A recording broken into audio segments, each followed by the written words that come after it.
చేద్దామా? వినపడుతుందా? ముఖ్యమంత్రిగా ఉన్నప్పుడు వైఎస్ఆర్ కాంగ్రెస్ పార్టీ అధికారంలో ఉన్నప్పుడు రైతులు ముఖ్యంగా వ్యవసాయానికి కూడా అత్యధికమైన ప్రాధాన్యత కూడా ఇవ్వడం జరిగింది. రైతాంగాన్ని ఆదుకోవాలని చెప్పేసి, అలాగే రైతు బాగుంటేనే అన్నదాత అనేది కూడా సుఖంగా ఉంటేనే దేశం కానీ రాష్ట్రం కానీ సంక్షేమంగా ఉంటుందని చెప్పేసి భావించి ఎప్పటికి కానీ అంటే రైతు వేసే విత్తనం దగ్గర నుంచి పంట అమ్ముకునే అంటే విక్రయం వరకు కూడా రైతాంగానికి కూడా అండగా ఉండేది గత ముఖ్యమంత్రి కూడా జగన్మోహన్ రెడ్డి గారు. అలాగే అనేకమైన చర్యలు కూడా చేపట్టడం జరిగింది. కానీ ఈరోజు ఈ రాష్ట్రంలో ఒక ఖరీఫ్ అంటే ఈ ప్రభుత్వం ఏర్పడిన తర్వాత చంద్రబాబు నాయుడు గారి నాయకత్వంలో ఒక ఖరీఫ్ కూడా పూర్తిగా కూడా అయిపోయింది. రైతుల పరిస్థితి అగమ్య గోచరంగా కూడా ఈ రాష్ట్రంలో కూడా తయారు కూడా అయింది. ఎందుకంటే ఈ ఖరీఫ్ అనేది కూడా అతివృష్టి అనావృష్టి అంటే వర్షాలు అనేది కూడా సకాలంలో రాలేదు. ఒక నెలలో ఎక్కువ వర్షాలు, జూన్లో ఎక్కువ వర్షాలు వచ్చాయి. జూలై ఆగస్టు చివరి వరకు కూడా వర్షాలే రాకోకుండా అంటే దాదాపుగా 55 రోజులు 58 రోజులు వర్షాలే రాకోకుండా కూడా పంట అంతా కూడా ఎండిపోయింది. తర్వాత ఇలాగ అతివృష్టి అనావృష్టి రెండు కలిసిన దానివల్ల పంట దిగుబడి లేదు. పెద్ద ఎత్తున రైతాంగం కూడా నష్టపోయింది కూడా ఈ రాష్ట్రం. మరీ ముఖ్యంగా అనంతపురం జిల్లాలో కూడా వ్యవసాయం పెద్ద ఎత్తున కూడా నష్టపోయారు. గతంలో అయినా కూడా జగన్మోహన్ రెడ్డి గారు ముఖ్యమంత్రిగా ఉన్నప్పుడు వెంటనే వారందరికీ కూడా ఎప్పటికప్పుడు కూడా నష్టపోతే ఇన్పుట్ సబ్సిడీ అనేది కూడా అందించడము, లేకపోతే ఇన్సూరెన్స్ ద్వారా అంటే బీమా ద్వారా కూడా పంటల బీమా ద్వారా కూడా వారిని ఆదుకోవడము, అదే కానీ రైతు భరోసా కేంద్రాలు బట్టి పండించిన పంట కూడా ఒక మద్దతు ధర కంటే కూడా ఎక్కువ వచ్చేటట్లు మద్దతు ధరతో కూడా కొనుక్కోవడము, ఇవన్నీ కూడా గతంలో ఏర్పాటు చేసేవాడు జగన్మోహన్ రెడ్డి గారు. కానీ ఈరోజు చంద్రబాబు నాయుడు గారు కేవలం మాటలకు మాత్రమే పరిమితమయ్యారు. ఈ ప్రభుత్వం, ఈ కూటమి ప్రభుత్వం, తెలుగుదేశం పార్టీ నాయకత్వంలోని ఈ కూటమి ప్రభుత్వం మాటలకు పరిమితమైంది, చేతల్లో ఎక్కడ కానీ చూపించలేదు. రైతుల పరిస్థితి అగమ్య గోచరంగా కూడా తయారైంది. ఏమి చేయాలో కూడా వారికి ఏ పరిస్థితులు కూడా లేదు. కనీసం ఇంత పెద్ద ఎత్తున ఈ సంవత్సరం అనంతపురం జిల్లాలో ఈ అతివృష్టి అనావృష్టి వలన పెద్ద ఎత్తున నష్టపోతే వారిని ఆదుకోవడానికి బీమా రాలేదు ఇంతవరకు కూడా, లేకుంటే ఎక్కడ కానీ ఇన్పుట్ సబ్సిడీ కూడా ఈ ప్రభుత్వం ఎక్కడ కానీ ఆ మాటే మాత్రమే ఎత్తడం లేదు. కనీసం ఇవన్నీ కూడా భవిష్యత్తులో వస్తాయంటే ఈ రిపోర్ట్స్ ఎందుకంటే పత్రికలన్నీ ఘోషించాయి. ప్రతి ఒక్కటి ఎలక్ట్రానిక్ మీడియా తీసుకోండి, పత్రికలు కానీ రాశాయి, పెద్ద ఎత్తున రాశాయి. వర్షాలు వచ్చినప్పుడు ఎక్కువ వచ్చినప్పుడు ఎలా నష్టపోయారు, వర్షాలు రాక ఎలా నష్టపోయారు, అకాలంలో కూడా వర్షాల వల్ల కూడా ఎంత నష్టపోయారని చెప్పి ఇంత పెద్ద ఎత్తున పత్రికల ద్వారా ప్రభుత్వానికి తెలియజేసినా కూడా రిపోర్ట్లు అధికారులు ఎందుకు అలా చేశారో తెలియదు. కానీ వాస్తవ పరిస్థితుల్లో భిన్నంగా ఈరోజు రిపోర్ట్లు కూడా ప్రభుత్వానికి పంపించడం జరిగింది. ఈ జిల్లాలో ఉమ్మడి అనంతపురం జిల్లాలో 63 మండలాలు ఉంటే కేవలం 17 మండలాలు మాత్రమే కరువు జిల్లాలుగా ప్రకటించాయి. అనంతపురం జిల్లాలో 7 మండలాలు, సత్యసాయి జిల్లాలో 10 మండలాలు కూడా. అదైనా కానీ పొద్దుపడి నష్టం కానీ ఈ మండలాల్లోనే అంటే అనంతపురం జిల్లాలో 17,60,00,000 రూపాయలు మాత్రమే నష్టం వచ్చిందని, అది ఈ 7 మండలాల్లో. ఒక మండలంలోనే 5 కోట్లు, మళ్ళా ఈ 17,60,00,000 కూడా.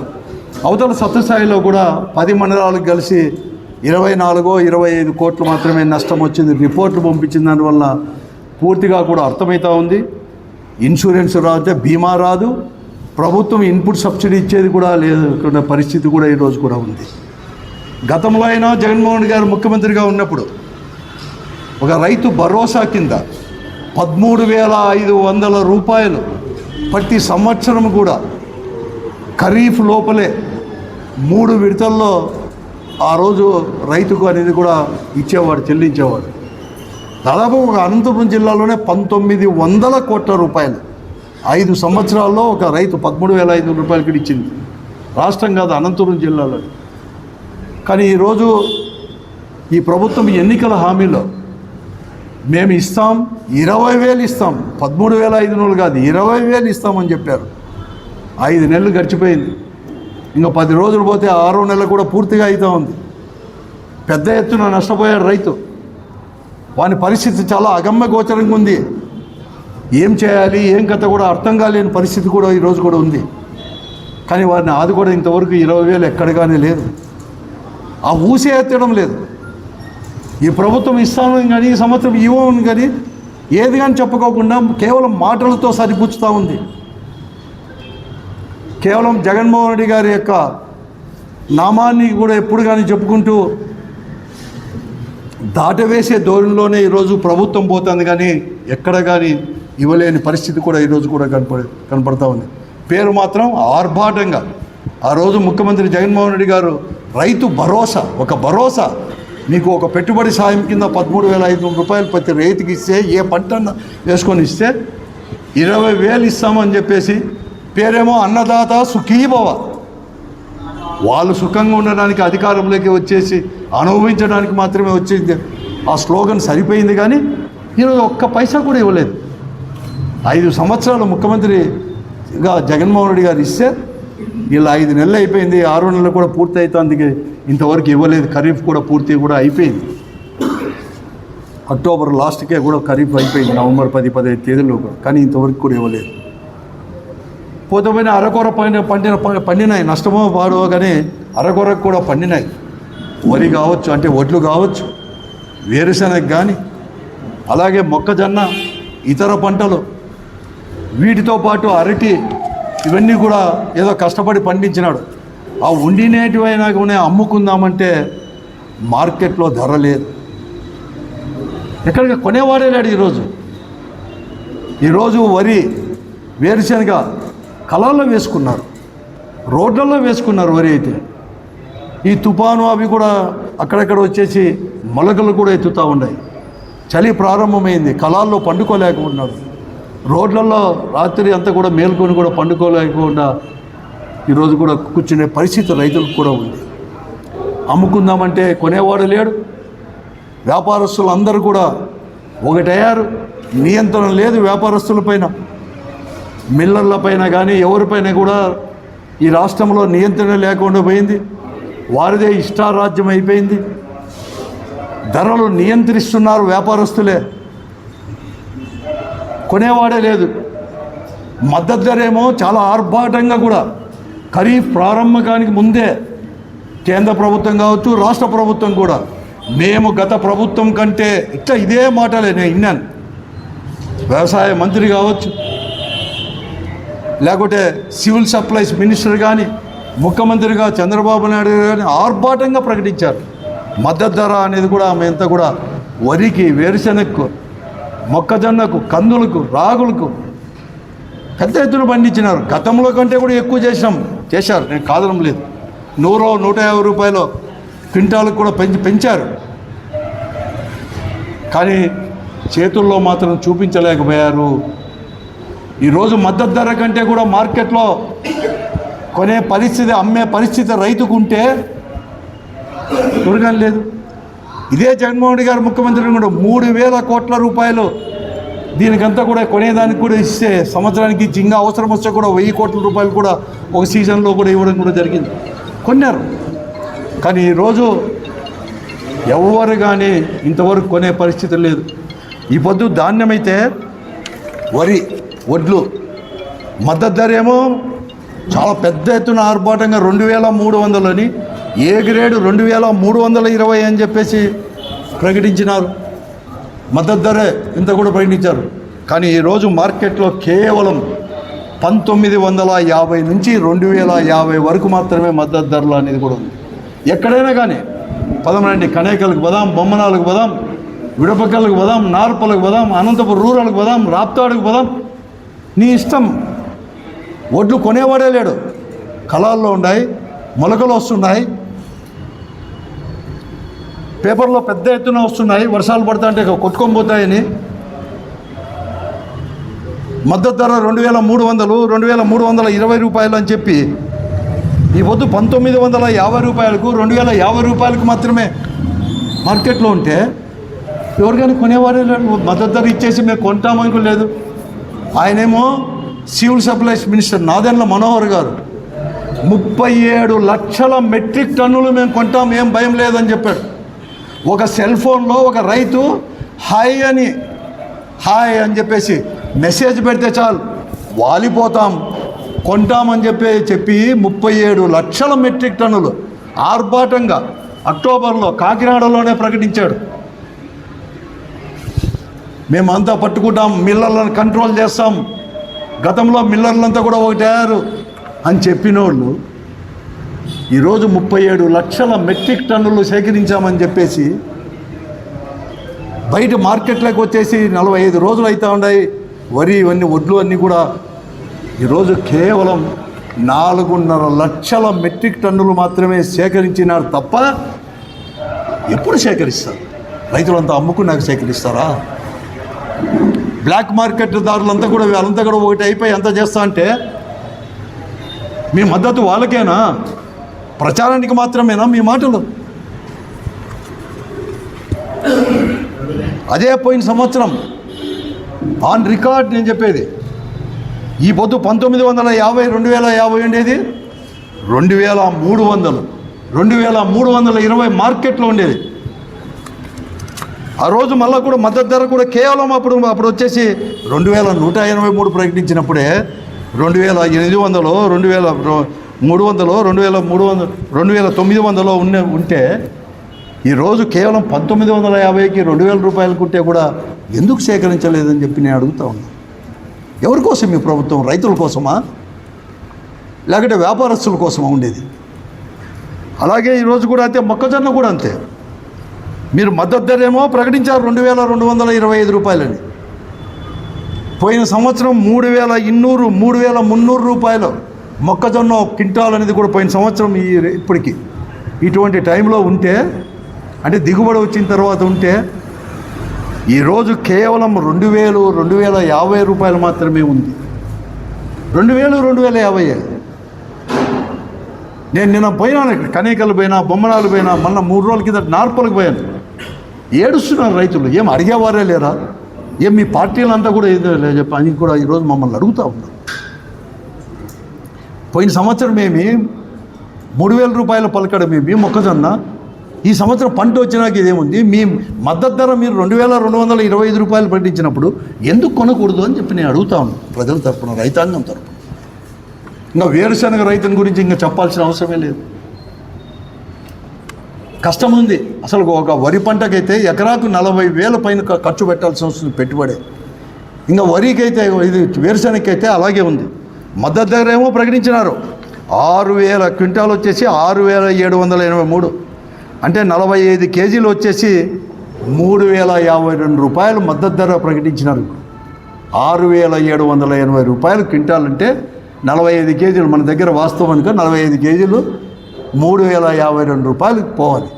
కానీ ఈరోజు 18 12 అనే రకం 1800కు పోతాం. 1800 మీరేమో 3050 రూపాయలు 52 రూపాయలు ప్రకటించి మద్దతు ధర, 18 12 అనే రకం 1800. K6 ట్యాగు అంటే ఇవి కొంచెం ఈటబుల్, అవన్నీ ఆయిల్వే, అవి అయితే 2400కు పోతాం. ఎక్కడ మీ మద్దతు ధర? 3052 ఎక్కడ? ఇది 1800, 2002, 2300 అంటే ఎక్కడ అంటారు కొనేవాళ్ళు. అది కూడా అడిగేవాళ్ళు లేడు. ఒక రైతు దగ్గర ఒక ప్రాంతాల్లో 45 కేజీలు బస్తా తీసుకుంటే కొన్ని ప్రాంతాల్లో 46, 47 తీసుకుంటున్నారు. ఎవరిగా నియంత్రించేవాళ్ళు లేడు. పోటీనే లేదు, తిరగలేదు. ఇంకా అరటి చూసామంటే ఇంకా దీనికి అయితే ఆయిల్, దీంట్లో అయితే ఎంత అన్యాయంగా ఉందంటే, ఎంత చిత్తశుద్ధి లేదు ఈ ప్రభుత్వానికంటే. మద్దతు ధర అని చెప్పి ప్రకటించి ఇంత పెద్ద ఎత్తున వారు కొనేది ఎక్కడంటారంటే అనంతపురం జిల్లాలో ఆయిల్ ఫెడ్ కొంటుందంట. ఆయిల్ ఫెడ్ అనేది కూడా ఈ జిల్లాలో అయితే ఏ 10 ఏళ్ళ కిందటే మూసేసినాం. ఒక ఏదో గోడౌన్స్గా ఉపయోగించుకుంటున్నాడు తప్ప 10 సంవత్సరాలు 12 సంవత్సరాల కిందటే ఆయిల్ ఫెడ్ నాకు తెలిసేంత వరకు, మీకు అందరికి కూడా తెలుసు, ఏ 90నో 91లోనే మూసేశారు అనంతపురం జిల్లాలో. అటువంటిది ఈ జిల్లాలో ఆయిల్ ఫెడ్ ఉంటుందని ప్రకటిస్తారంటే, రాష్ట్రంలో ఆయిల్ ఫెడ్ అనేదే 3 సంవత్సరాలు అయింది క్లోజ్ చేసి. ఈ రాష్ట్రం విడిపోయిన తర్వాత 2016-17 నుంచి అసలు ఆయిల్ ఫెడ్డే లేదు. అందుకే గత సంవత్సరం జగన్మోహన్ గారు ముఖ్యమంత్రి ఏదని కానీ ఈ వేరుశెనగకు మార్కెట్ ద్వారా కొనుక్కుంటూ చేసేవాడు మద్దతు ధరించి. కానీ ఆయిల్ ఫెడ్ అన్నారంటే ఈ ప్రభుత్వం అనేది ఉందో లేదో, ఏం జరుగుతుందో తెలుసో తెద్దో వాళ్ళకు, వారి యొక్క చిత్తశుద్ధి అనేది ఈడే తెలిసిపోతుంది. కేవలం ఆర్భాటాలకు ప్రచారం చేసుకోవడానికి మాత్రమే ఈ మద్దతు ధర ప్రకటించారు తప్ప మరొకటి కాదని చెప్పేసి. ఇంకా హార్టికల్చర్ గురించి ఇంకా మళ్ళీ మాట్లాడాల్సిన పరిస్థితే లేదు. అరటి అయితే, ఎందుకంటే మన ప్రాంతంలో హార్టికల్చర్లో చీనా ఇవన్నీ తర్వాత అరటి ఇవన్నీ కూడా ఉండేది. గత సంవత్సరమే, మళ్ళీ నేను ఎక్కువ కూడా చెప్పను, గత సంవత్సరమే అరటి వచ్చేసి తొలి కొయ్య అంటారు. అంటే చెట్లు పెడతానే మొదటి సంవత్సరం, అంటే ఫస్ట్ సంవత్సరం వచ్చేదాన్ని తొలి కొయ్య అంటాం రైతులు మేమంతా కూడా. ఇదైతే గత సంవత్సరంలో 25,000 నుంచి 28,000 ఒక టన్ అనేది కూడా ఉంటే ఈరోజు కేవలం 17,000 నుంచి 19,000 వరకు మాత్రమే ఉంది. దాదాపుగా 10-12,000 ఒక టన్నుకు వచ్చేసి డిఫరెన్స్ ఉంది.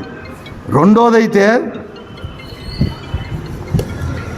రెండవ కొయ్య అనేది అయితే గత సంవత్సరం 19,000 నుంచి 21,000 ఉంటే ఈ సంవత్సరం 12,000, 13,000 మాత్రమే అమ్ముతూ ఉంది. మేము కోవిడ్ లాంటి దాంట్లోపడే స్పెషల్ ట్రైన్ చేసి ఢిల్లీకి ఎందుకు మేము డైరెక్ట్గా ఇటువంటి పరిస్థితి ఉండి అటువంటి పరిస్థితి తీసుకుంటే వీళ్ళు ఆర్భాటంగా కలెక్టర్ గారు వీళ్ళందరూ కూడా మేమంతా చేస్తాం, మేము కూడా స్పెషల్ ట్రైన్స్ పెడతాం అని చెప్పారు. కానీ కనీసం గ్రామాల్లో ఏం జరుగుతుంది, రిపోర్టు తయారు చేస్తే కూడా చిత్తశుద్ధి లేదా అంటున్నాను. రెవెన్యూ డిపార్ట్మెంట్కి కావచ్చు, అగ్రికల్చర్ డిపార్ట్మెంట్కి కానీ, హార్టికల్చర్ డిపార్ట్మెంట్ కానీ ఇంత పెద్ద స్టాఫ్ ఉందే, కనీసం రిపోర్ట్లన్నా సరిగ్గా పంపలేరా? మండలాలు అట్లా చేసిరి, కరువు మండలాలకు ప్రకటించేటప్పుడు నష్టం కూడా అట్లాగే క్యాల్కులేట్ చేసిరి. ఒక జిల్లాలో, అనంతపురం జిల్లాలో 17 కోట్ల 60 లక్షలు అంటే ఇంకో చోట 24 కోట్లు 25 కోట్లు రాసి అంతా కలిసి 33-34 కోట్ల రూపాయలు. ఈ జిల్లాకి ఎప్పటికి కానీ 800, 600 ఇన్సూరెన్స్ తీసుకొచ్చాం. ఇన్పుట్ సబ్సిడీ కూడా రాజశేఖర్ గారు ఉన్నప్పుడు తీసుకొచ్చేసి 700-800 కోట్లు కూడా ఇవ్వడం జరిగింది. జగన్మోహన్ గారు ముఖ్యమంత్రి అయిన కూడా ఎప్పుడు ఏ నెలలో ఎంత నష్టం వస్తే హార్టికల్చర్ కావచ్చు, పంట కావచ్చు, అప్పటికప్పుడే ఒక రైతు భరోసా కింద కూడా 13,500 ఇచ్చేదే కాకుండా ఇచ్చేవారు. కానీ ఈరోజు ఆ ఊసే లేదు, ఆ మాట ఎత్తడం లేదు, ఎవరు మాట్లాడడం లేదు. అసలు ఎవరితో ఫైట్ చేయాలి? అసలు రైతు కూడా పరిస్థితి ఏముంది? ఎవరిని అడగాలి? ప్రజాప్రతినిధులను అడుగుదామంటే ఎవరు అందుబాటులో లేరు, ఎవరు పట్టించుకునేవాడే లేరు. వారి లోకంలో వాళ్ళే ఉన్నారు. ఇంకా తీర్థయాత్రలను లేకుంటే ఇంకా సన్మానాలను అవే వాళ్ళ పరిస్థితి ఉంది. అక్కడ చూసామంటే చంద్రబాబు నాయుడు దగ్గర నుంచి, పవన్ కళ్యాణ్ దగ్గర నుంచి, భారతీయ జనతా పార్టీ అధ్యక్షురాలు పురంధేశ్వరి దగ్గర నుంచి, వాళ్ళ నుంచి మంత్రులు అందరూ కూడా ఉత్తమ మాటలకు మాత్రమే పరిమితమైనారు, పెద్దవైనారు. కేవలం జగన్మోహన్ రెడ్డి గారిని దూషించడము, వ్యక్తిగతంగా మాట్లాడము, ఎవరైనా పత్రికలు రాస్తే దాని గురించి పట్టించుకోకపోవడము, మా ఇట్లా వాళ్ళు ప్రజలకు ఏమైనా ప్రజాప్రతినిధులకో ప్రభుత్వానికో ప్రజల తరపున విన్నవిస్తే దాడులు చేయడము, కేసులు పెట్టడము. మంచి చేయండి ప్రజల కంటే కూడా, వాళ్ళ ధర్మం వాళ్ళు నిర్వర్తించండి ప్రభుత్వాన్ని అడిగితే కూడా మా పైన కేసులు పెట్టడమో, లేకుంటే వ్యక్తిగతంగా దూషించడమో, కుటుంబ సభ్యులను దూషించడమో, ఆపాదించడమో ఇది జరుగుతుంది తప్ప ఓట్లేసి గద్దెనెక్కిన వాళ్ళు ఈ రాష్ట్ర ప్రజల్లో, రైతాంగంలో మాత్రం ఎక్కడికైనా ఆదుకోవాలని ఏం లేదు. అంతెందుకు రైతులు కొనే ఫర్టిలైజర్స్,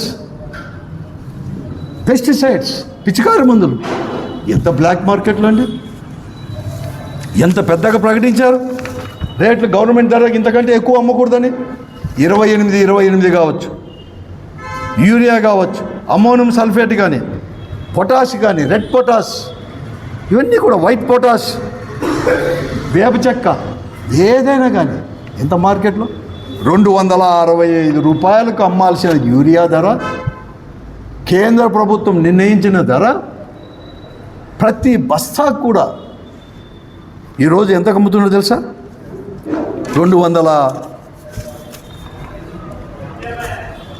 330 రూపాయల నుంచి 340 రూపాయలు, అంటే దాదాపుగా 65 నుంచి 70 రూపాయలకి ఎక్కువ అమ్ముతారు. నీ ఇష్టం వచ్చింది తీసుకో, 28, 13, 14, 13x14 నీ ఇష్టం వచ్చింది. Potash, DAP, urea, ammonium sulphate ఏదైనా తీసుకోండి. ఒక్కొక్క బస్తాకు 45 కేజీల బస్తాకు 40 రూపాయల నుంచి 80 రూపాయల వరకు కూడా అమ్ముతున్నారు. ఇదే అనంతపురంలోనే ఒక షాపులో ఒక రేటు ఉంటే ఇంకో షాపులో 10-15 రూపాయలు డిఫరెన్స్ ఎక్కువ అమ్మేది కూడా. కళ్యాణదుర్గలో రేటు, రాయదుర్గలో రేటు, కనేకల్లో రేటు, రాప్తాల్లో ఒకటి, అట్లా హిందూపూర్లో రేటు, పెనుగొండ, ధర్మారం ఒక్కొక్కరికో రేటు 10 రూపాయలు, అంతా 40 నుంచి 80 రూపాయలు రేటు. ఇంకా ఒక కేజీ, ఒక లీటర్ పిచికారి మందు అయితే ఇవన్నీ కూడా ఈ పిచికారి మందులు అన్నీ కూడా అసలు మార్కెట్ ఎప్పుడు అమ్మకూడదు. అన్నీ బయో ప్రోడక్ట్స్ అన్నారు. నియంత్రణ లేదు. బయో ప్రోడక్ట్స్ అమ్ముతా ఉన్నారు. అమ్మనే అమ్మకూడదు. పొద్దుపైన పిచికారి మందు అన్న ఏదన్నా రేట్ అన్నారంటే ఎంత అద్మానంగా అమ్ముతున్నారంటే ఒక్కొక్క దానిపైన ఒక లీటర్ పైన 100 రూపాయల నుంచి 500 రూపాయలకి. ఇది ఆన్ రికార్డ్.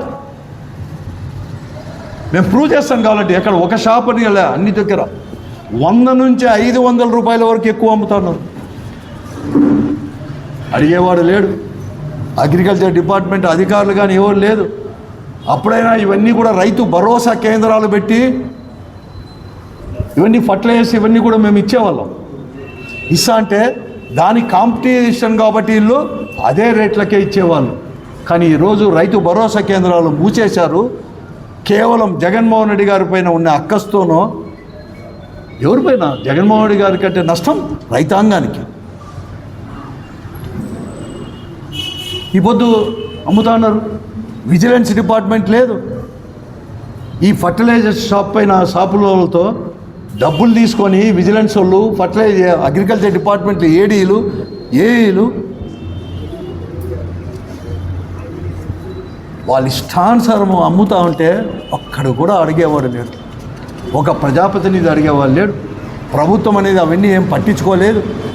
కేవలం మాటలకు మాత్రమే చంద్రబాబు నాయుడు గారు దిన్నం లేస్తానే వారికి కావాల్సిన పత్రికలో రాపించుకోవడమో, ఈ ప్రభుత్వాన్ని, గత ప్రభుత్వాన్ని మాట్లాడమో, ప్రజలను డైవర్ట్ చేయడమో, దాటవేసేదైనా సమస్యలు దాటవేసేదానికి దూరంలోనే పోతాను తప్ప నిజంగా ప్రజలకు మేలు జరగాలనేది ఎక్కడ కానీ లేదు. ఈరోజు వాళ్ళు చెప్తా ఉన్నారు, అగ్రికల్చర్ డిపార్ట్మెంట్ వాళ్ళు కావచ్చు, ప్రతి ఏ డిపార్ట్మెంట్ అయినా కూడా మమ్మల్ని ఇక్కడ పోస్టింగ్ చేసినారంటే ప్రస్తుత ప్రజాప్రతినిధుల్లో ఉండే వాళ్ళకి అందరికీ కూడా మేము అంతో తునమో పనమో చెల్లించుకొని వచ్చిన వాళ్ళం, మాకు కావాలి కదా అని చెప్పేసి ఇష్టానుసారం రేట్లు అనేది కూడా పెంచుతూ ఉంటే అడిగేవాడు ఎవరు కానీ లేదు. విజిలెన్స్ వాళ్ళు లేదు. అందరూ రైతు కుటుంబం నుంచి వచ్చిన వాళ్ళని చెప్తున్నారు. ఎమ్మెల్యేలు కానీ ఎంపీలు కానీ అందరూ కూడా టైం అంతా జగన్ను దూషించడానికి, మమ్మల్ని నియంత్రించడానికి, మీ ఇళ్ళ దగ్గరికి వస్తామని చెప్పడానికి చేస్తాం. ఏం చేస్తున్నారంటే ఇవన్నీ ఎవరు అడగరు. అడిగే వాళ్ళు నోరు మూపించాలని చూస్తూ ఉన్నారు. అసలు మాట్లాడాలంటే కూడా భయపడే పరిస్థితుల్లో ఈరోజు చేయాలని చెప్పి చూస్తున్నారు తప్ప ప్రజా సమస్యలు పట్టలేదు. అసలు ఈ జిల్లాలో ఎమ్మెల్యే కాదు, రాష్ట్రంలోని ఎమ్మెల్యే అంతా కూడా 4 దానిలపైన కాన్సన్ట్రేషన్. ఇసుక అమ్ముకుందామా, మట్టి అమ్ముకుందామా, మద్యం అమ్ముకుందామా, ఎంత రేటు పెడితే ఎంత వస్తుంది లాభము, కడకు బూడిద కూడా అమ్ముకుంటే కూడా డబ్బులు వస్తాయని చెప్పేసి ప్రజాప్రతినిధులు కూడా కొట్టాడుతున్నారు. మద్యం షాపులకు కొట్టాడుతున్నారు. బూడిద అమ్ముకోవడానికి కొట్టాడుతున్నారు. మట్టి అమ్ముకోవడానికి కొట్టాడుతున్నారు. మా ఏరియాలోకి రావద్దు, మా జ్యూరిడిక్షన్లోకి రావద్దు అంటున్నారు. ఇంత సిగ్గుచేట అంటున్నాను. ప్రజాప్రతినిధి చెప్పుకోవడానికే సిగ్గుపడుతున్నారు ఈరోజు కూడా. ముఖ్యమంత్రి ఏం చేస్తున్నాడు ఇక్కడ? నువ్వు గతాన్ని గురించి కాదు, ఇప్పుడు నమ్మకంతో నీకు ఇచ్చారు అధికారం. నువ్వేం చేస్తావు? మమ్మల్ని విమర్శించడానికి మాత్రమేనా? గత ప్రభుత్వాన్ని విమర్శించడానికి మాత్రమే పరిమితమైంది. మీ వాళ్ళని నియంత్రించలేవా? ఎవరో ఎప్పుడో 2 ఏళ్ల కిందట 3 ఏళ్ల కిందట మీ వాళ్ళు పెట్టారు సోషల్ మీడియాలో, వీళ్ళు పెట్టారని చెప్పి వాళ్ళని జైల్లోకి వేసేవాళ్ళు. ప్రస్తుతానికి మీ వాళ్ళు బ్లాక్ మార్కెటింగ్ అయితే మీ ఇసుక నుంచి బూడిద వరకు, మట్టి వరకు, మద్యం వరకు అమ్ముకుంటున్నారే. వాళ్ళపైన నువ్వు పీడీ యాక్ట్లు పెట్టలేవా? వాళ్ళని బెదిరించలేవా? ఇట్లా వాళ్ళకా నువ్వు ఇచ్చింది? ఇట్లా వల్ల నువ్వు ప్రజాప్రతినిధులు చేసింది మీ పార్టీ, 3 పార్టీలు కలిసి. మీరా మాట్లాడేది?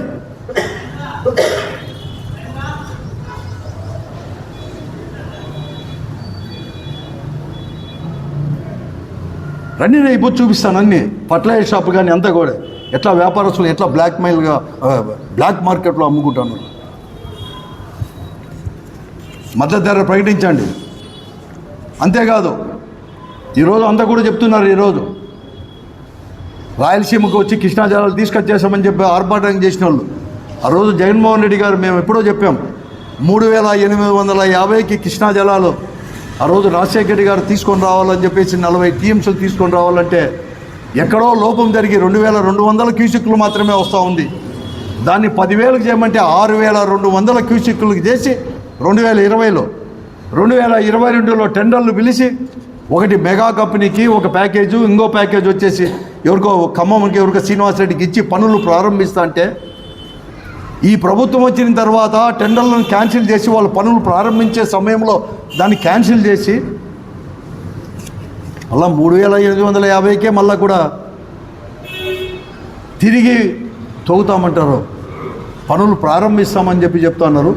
తీవ్రమైన అన్యాయం చేసినట్లయితుంది ఈ జిల్లాకు కానీ రాయలసీమకు ముఖ్యంగా.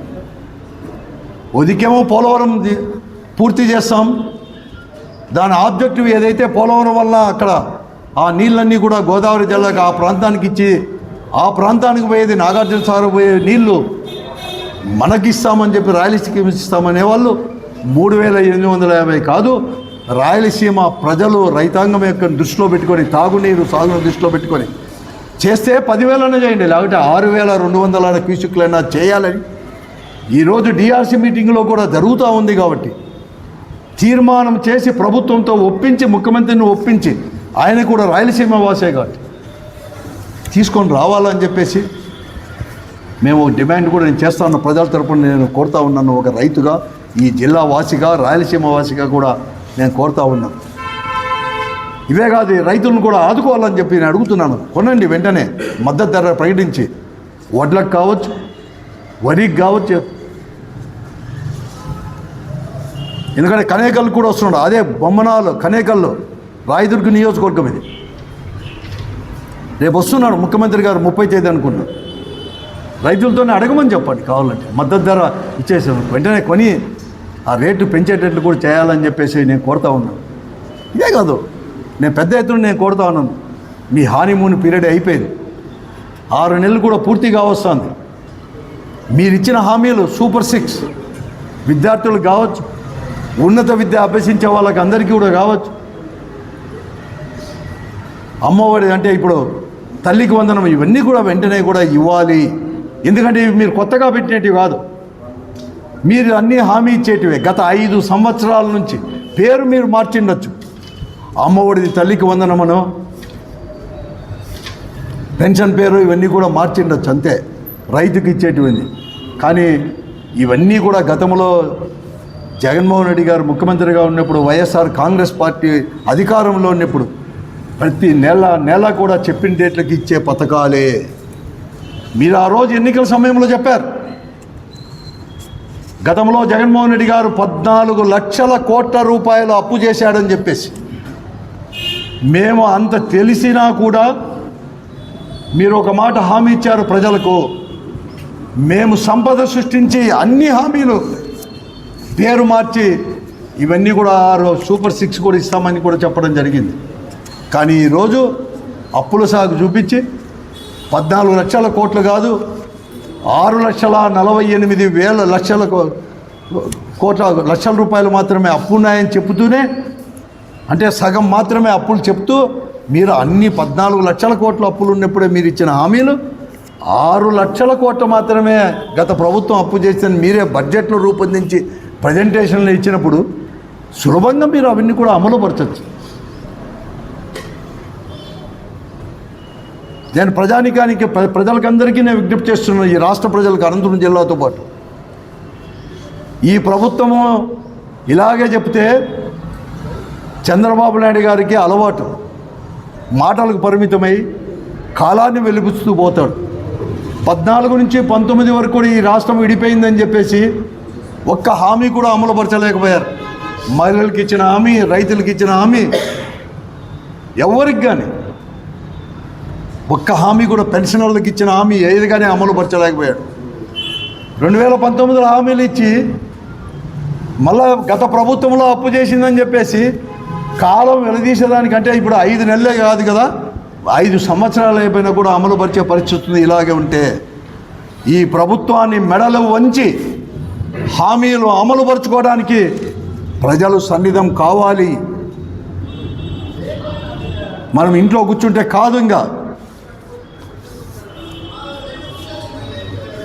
బయటికి రావాలి, అడిగి మనం చేసుకోవాలి, మనల్ని కాపాడుకోవాలి. ఈ ప్రభుత్వం పైన, ఈ కూటమి ప్రభుత్వం పైన కేంద్రంలో వాళ్ళే ఉన్నారు, రాష్ట్రంలో కూడా ఉన్నారు అని చెప్పేసి నేను కోరుతున్నాను. అంతేకాదు ఈరోజు డిఆర్సీ మీటింగ్లో కావచ్చు, వీళ్ళందరిపై కూడా ముఖ్యమంత్రి ఎల్లుండి ఇక్కడికి వస్తున్నాడు కాబట్టి ఆయన్ని అడిగి మద్దతు ధర విషయంలో కానీ, మార్కెట్ చేసే ధర కానీ, ఈ బ్లాక్ మార్కెట్లలో అందరినీ కూడా నియంత్రించే దాంట్లో కానీ ఇవన్నీ కూడా చేయాల్సిన అవసరం కూడా ఉంది అని చెప్పేసి డిమాండ్.